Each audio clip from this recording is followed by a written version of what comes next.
Hey, how's it going, guys? This is Malachi. I'm working with Corrupt Society. I'm a student at Southwestern College and I'm majoring in communication. I'm here to interview my brother Emmy. Ujjayi, or greetings. My name is Imi Maktatawi. I'm a member of the San Diego Earth Center, one of the initiates here in San Diego, and I'm going to talk with my brother Malachi about some important issues. All right, Emmy. So we're talking about the topic spirituality and mental health. So my first question for you is, how did the spiritual journey look like in your life? You know, that's a big question. I got to back up a little bit before I can even answer that question because one of the requirements of initiation is for me really to give credit to my master, the one that initiated me. And the Earth Center itself was founded by Master Naba Lamusa Moradinabig. And he's a Dogon high priest, spiritual master, master healer, master teacher, known over the world for all of his spiritual works. So he traveled to 123 different countries before he finally settled on opening up an Earth Center in Chicago. And now we have schools in Chicago, New York, West Virginia, Baltimore, in Birmingham, in London, in Ouagadougou, and San Diego as well. So all these schools are centers for Kemetic spirituality and philosophy. And so what our master did is initiate us back into the culture of our ancestors, And so really my spiritual journey, to be realistic, it started long before I was born. But I'm fortunate enough to actually meet my destiny here in this time and be able to continue with this education. So in my understanding of my spiritual journey, I started off like most people. I was raised a Baptist, went to church every Sunday, had a good time at church. And then at some point, I asked some questions and they weren't being answered for me. So I looked out, I went to Islam, didn't get any answers there. I actually looked into Buddhism, looked into Native American spirituality, went to a lot of sweat lodges. And that was close, but it didn't quite answer the questions. And to be honest, at one point I just gave up. I said, man, forget about this. It's all a bunch of crap. Yeah. And then I was at home one day listening to Reggae Makosa, Makeda's radio show, and she brought on the Makaru, the Prophet Nebnaba, on the radio station. And he started talking. And the things that he said were so simple, and I knew they were true. They were so clear. He talked about time. He talked about our relationships to the earth, and I knew that I had to investigate more. And so that's where I just started, and I just kept that going at it, kept investigating. I've gone to Africa now 3 times, been to the villages, been to visit to the kingships, and my journey continues. That's awesome. Yeah. All right, cool. Okay, that's really interesting. So that experience in Africa, if you don't mind me asking, how was that experience? Going back. I mean, like going there and like kind of seeing the roots, I guess, of everything. Yeah, that experience, I mean, as you might imagine, that changed everything for me, One, just being in a place where it was all black people doing everything. That was amazing, I was, wow. Pilots to, everyone in the restaurants, every taxi, everybody, And the thing that really stood out the most to me wasn't a single argument or fight, because in our culture, we respect that. We respect the ability to communicate with each other without taking it, letting our emotions take control. So to see our culture and work, it was beautiful to see that at every single level, And we visited the kingships, and, you've always heard that Africans don't like black people. Well, that's a lie. Every single kingship we visited, they invited us home. They said, come home here. Your land is here. Your people are here. Your customs are here. Come home. So the effect was huge. I mean, despite even me getting malaria the first time and ending up in the hospital, it was well worth it. Yeah.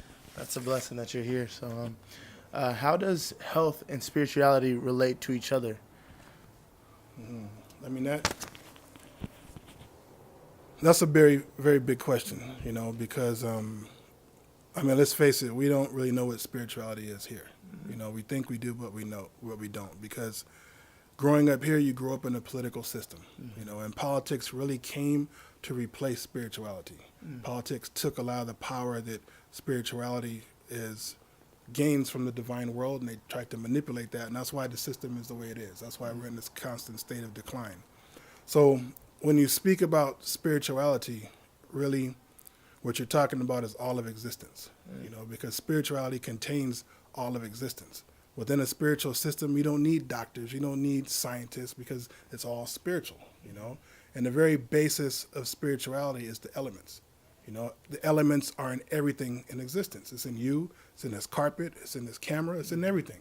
So if your spiritual system doesn't have that at its basis, it really doesn't talk about all of existence. So health and spirituality is related, like spirituality is related to everything. Got it. You know, and some of the challenges that we see today based on spirituality is that you and I know there's more to a human being than the physical form. You know, you can see a dead body laying on the ground, not a single part is missing, but that person is dead. Okay, you go up to them, you touch them, everything is there, but there's just no life. So obviously there's something to life other than just the physical form. Okay, but who's treating that? Okay, the modern medical system doesn't even acknowledge those non-physical parts of life. And so people get illnesses and they get sick, and maybe it's not a physical illness. Maybe there's something else that's sick. Maybe that's why all the medicines they give us and all the surgeries they do don't do anything but kill people, because they don't even know what a full human being is. So if you don't know what a full human being is, you can't really heal a human being. So that's why we go to priests for healing, because priests understand what a full human being is. They treat the physical ailments, they treat the non-physical ailments. And so until we can really get that understanding of what a human being is, this modern medical system will never be able to heal us. They'll never be able to heal cancers and all these uncurable diseases that cures exist for. Any illness on this planet has a cure that can come from this planet. It's very simple, you know. And our healing tradition goes back 70, 80,000 years. All that knowledge is still available, but, you know, it's the perceptions that have been put on it to keep us from going there, you know. Wow. That's amazing. Okay. So what has it been? What has been the main contributor to the decline of a healthy spiritual life in the African Americans? Yeah, again, these are some very big questions. Yeah. You know, I guess the way that, you know, one of the best ways I can explain this is that there's a process called colonization, you know, and I mean, it's really many different ways you can explain it, but I think I'm going to try and just, you know, take it to a very personal level, okay? So imagine if you're at home, you're in your house, okay? You have all your things there, your family's there, you have your traditions, the way you've been following them, and somebody comes in and they say, hey, you've been doing everything wrong. Let us help you. Move over here. We're going to get rid of these things. Oh, we like this. We're going to keep this. But that's not what that is. That's not really called a table. That's called a table. And, you know, you've been saying it wrong, but it's okay. We're going to take care of that. Push you to the side. Change the way you eat. Change the way you dress. Change the way you speak. Change the way you even practice your spirituality. And then say, hey, I'm bringing you something good. I'm bringing you something better. And you're supposed to thank me for this. You know, meanwhile, I'm going to take your children away from you, and I'm going to teach them that everything that you taught them is wrong and everything I'm teaching them is good, okay? So now here you are living in this house with somebody else living there, somebody else practicing different customs in your house, and you're trying to make sense of this, okay? That's going to drive you crazy. That's the condition we are in as black people. We're trying to fit into something that isn't ours, trying to make it ours. We're doing everything we can to make it work for us, but it's not working for us, you know? There's a law in effect. It was passed by King Louis XIV, and it's called the Code Noir, the Black Code. And what it was 53 laws for how to handle slaves in the West Indies. First law, well, I want to tell you about the first law. That could be controversial. But the second law said every slave will follow the Roman Catholic religion. Every single one. Any slave master that doesn't force this will be punished, okay? So right there, under law in 1685, we were stripped from our spirituality, okay? Again, that's a huge psychological effect on the mind. The best example I can use, and I use this with my kids when I talk to them about it, you saw the movie Avatar, right? The blue people, okay? You saw, remember, they had the Tree of Souls, okay? And the soldiers wanted to roll in there and drop that bomb in there. And I think the phrase he used was he's going to blast a crater in their racial memory so deep they won't go back, right? That's what happened to us. They blew up our Tree of Souls. We're afraid to look back at our culture. We're scared to death of our culture, you know? Now imagine the blue people, the Na'vi, walking around with Christmas trees and the Christmas hats celebrating Christmas and Thanksgiving and all that, because that's what we're doing. We're following customs that have nothing to do with us, but wondering why we're slowly going crazy. You know, it has a toll on us mentally. You know, even you look at the slavery, you know, we were in physical bondage at one point, okay? Now, instead of us being whooped and forced to go out to be slaves, what do? We set an alarm clock, and we get up and we drive ourselves to the plantation, okay? Because really, the only reason we're not slaves, and I think many people know this, is because of Eli Whitney. Okay, slavery just cost too much. That's the only reason we're not slaves. It's not because they had some kind of moral awakening or anything. It just cost too much. So we're really one economical turn away from going back to slavery, if you want to be honest about it. So the only thing we can do is really embrace our own culture and try and make sense of our lives. Because right now the way we're functioning is really contributing to our insanity. It's like a psychosis. The more we're trying to hold on to this idea, the more it's making us crazy. The more we're slipping away from who we are and what makes us us. That's a lot at once, but it was very, very informational and kind of opening my eyes. So, has there been a negative impact on the African American mental health, and what about their spiritual health? Yeah, I mean, it really falls into the same thing as black people. One of the things we need to do is really step back and kind of assess our situation. Look at what's been happening to us for the last several hundred years, and what can we do to get out of this situation? Because if we just continue to do the same thing over and over and expect different results, you know what we call that? We call that insanity, and that's what we do. We go up, we march, we fight, we try and use politics to get out of this thing, but you can't use the same thinking that put you here to get you out of here. It's not going to work. It's not ever going to work. One of the things that we really teach in the initiation is emotional control. You have to have emotional control. You have to have humility. That's the only way you can really take the time to really think about what's really going on to you. At any given time, at any given decision, you should really ask yourself 3 questions. You want to ask yourself, has this been done before? If it hasn't been done before, maybe you shouldn't be doing it. Okay, number 1. 2, what were the results? What happened the last time I saw somebody do this? And 3, are those the results I want for myself? Very simple. But to do that, you really got to pull your emotions out of it and sit back and assess the situation. So our mental degeneration, is really systemic now. It's really on us on a level that, we can't get out of it as an individual. All the system, everything is geared up to keep us in this situation. I mean, there's so many attacks on our culture every day. If I don't know if I have little kids that watch cartoons. You can't watch a cartoon without it being an attack on comedic culture in some way. I mean, it's a constant bombardment, a constant reminder to keep us in this position. Because if they didn't do that, we'd wake up, and that's kind of what's happening now. People are waking up. We're realizing that something is wrong. You have young brothers like this doing corrupt society, making movies, and really bringing that word out that, hey, it's time to wake up, time to reclaim what's really ours, So that's what it's going to take. It's going to take us going in that direction. I guess with that question, I like to ask a personal question. Is it going to have to take people like someone like a Martin Luther or a Malcolm X, or is it going to take a movement, like a generational movement? Mm-hmm. Yeah, very, very interesting, because the only problem with that, like with the examples we learned, if you step back and assess Martin Luther King and Malcolm X, when they died, the whole thing died with them, okay? Our founder, the Makaro, he died. This movement continued on, okay? So what's most important is that you lay that foundation, that structural foundation that's going to continue on after you pass. But that foundation has to be grounded in something tangible, something that's really beneficial that can stand the test of time, something that's pure. And that's what spirituality really is. The spiritual knowledge comes from the divine world. Spiritual knowledge is perfect. It's perfect. So when you apply that to your life, you get perfect results. And so that's how our culture was really able to build and sustain itself for, I'll be conservative. I'll say 140,000 years, much longer than that, okay? But it's sustained itself for a long time. And now, let's say we've been here for, I'll be, again, conservative, 5,000 years, okay? If you look at the whole span of our history, that's a very small piece of time, We'll look back on this in a few generations and laugh about these days, when we're stuck doing these things and, behaving the way we had to behave. So it's not so much the leader, because what you need to do is really touch every individual. This is a very individual journey.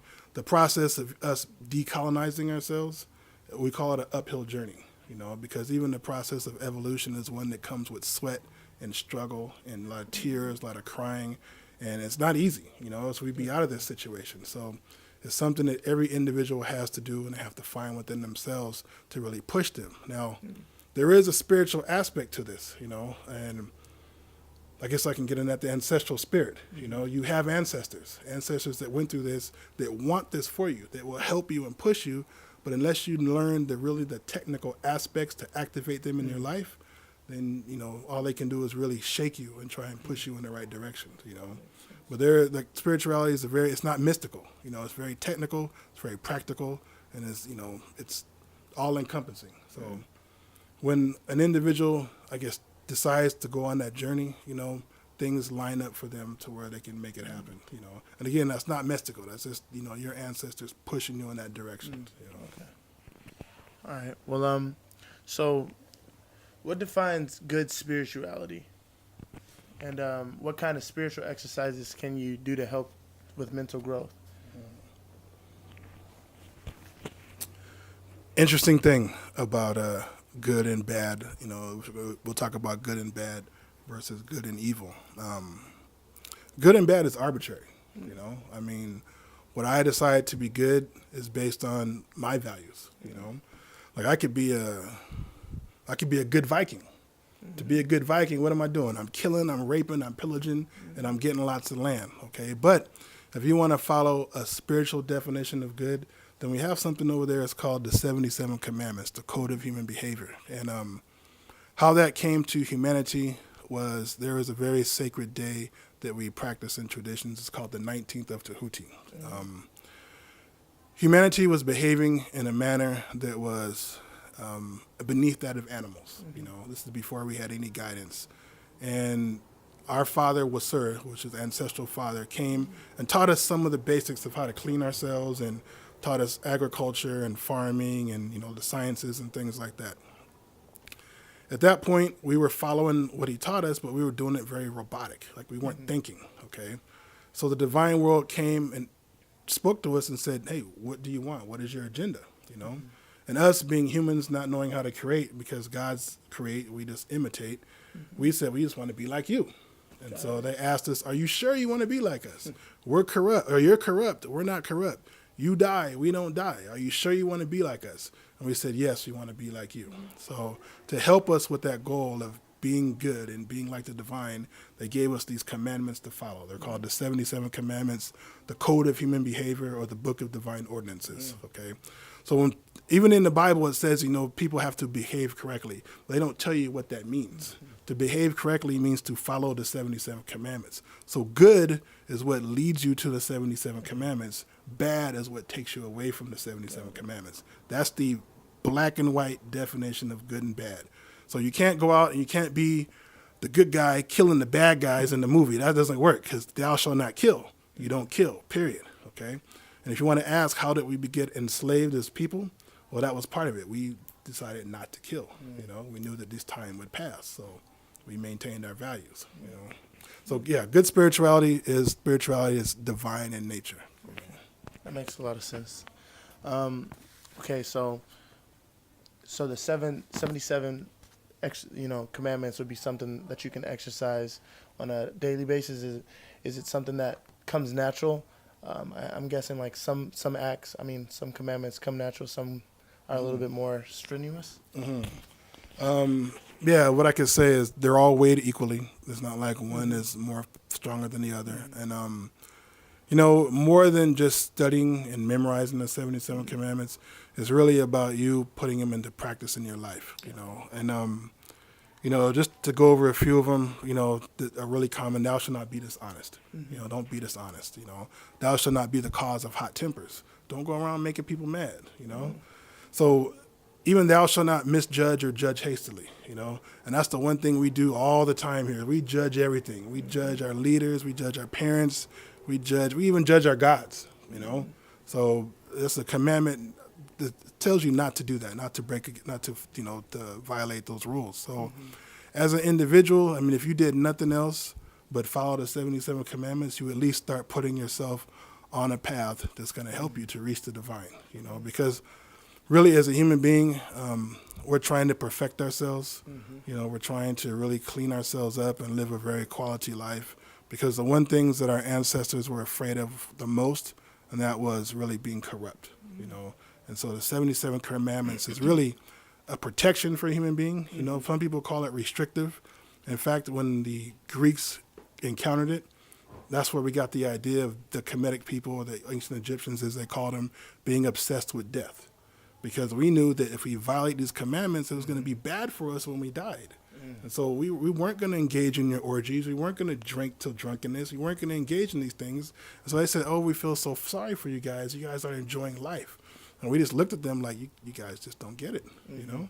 You just don't get it. In fact, even the name Greek comes from Gerika. And Gerika means those that live in darkness. And they adopted that as their name before they knew it, you know?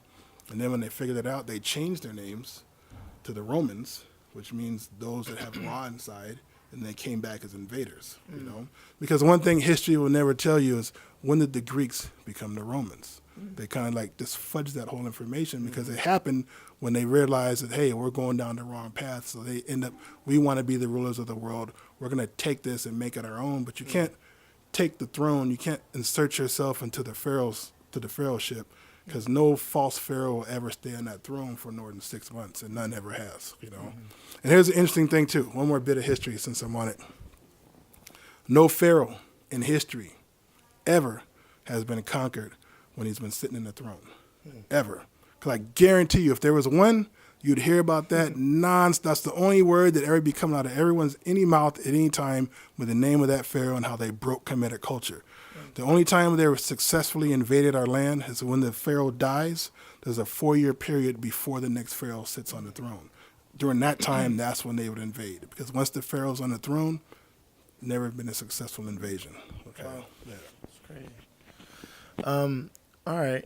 No, I'm gonna move on to the last question here. I'm like learning a whole bunch, kind of getting like my eyes are kind of opening, and it's nice to get a little history on my culture as well. So the last question I want to ask is, where can I begin my spiritual journey?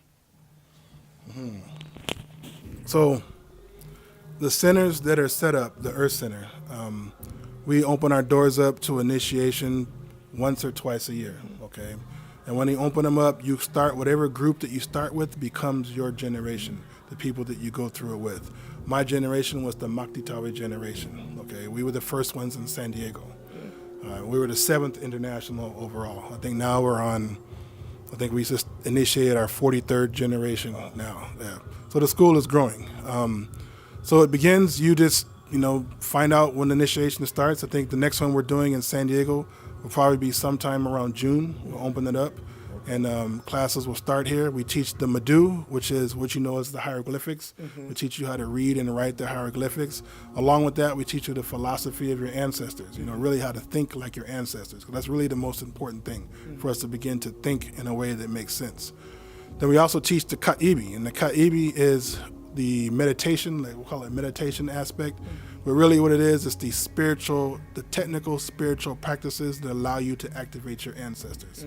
Tells you what foods to offer, when to offer them, how to offer them, what prayers to say to really activate them in your life, okay?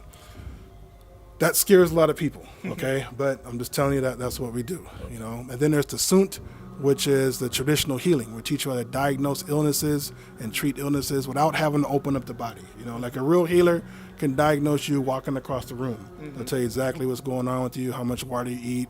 You know, maybe you have a problem in your kidney or something like that, but they'll see that, you know, as soon as you walk across the room. So those are the classes we teach, and that's kind of the shell that we provide initiation in. Because really, the initiation is about you modifying your behavior, you changing your perceptions, you know, and that's just a long process that we hammer it out of you every week when you come to class, you know, because really it's what you bring with you is going to be the biggest challenge, you know, because so much of what we've been taught is just lies, you know, but we're emotionally attached to those lies, so it's hard to peel people away from that, you know. But yeah, the journey begins here in the Earth Center, San Diego, sometime around June, you know. Cool. All right, guys, you guys heard it. If you guys are interested, it's here at the Earth Center, correct? Here. This is the World Beat Center. So it'll be at the World Beat Center, and that's where you can start your journey if you're interested in I'm very glad that I got to interview you. I got a lot of knowledge. I hope you guys at home got a lot of knowledge, and we'll see you. Work. Buckle down and do what works for you. See it through. As long as you stick to the script like limb rollers. Building under construction till we exceed all expectations. Anticipation, know they waiting on us.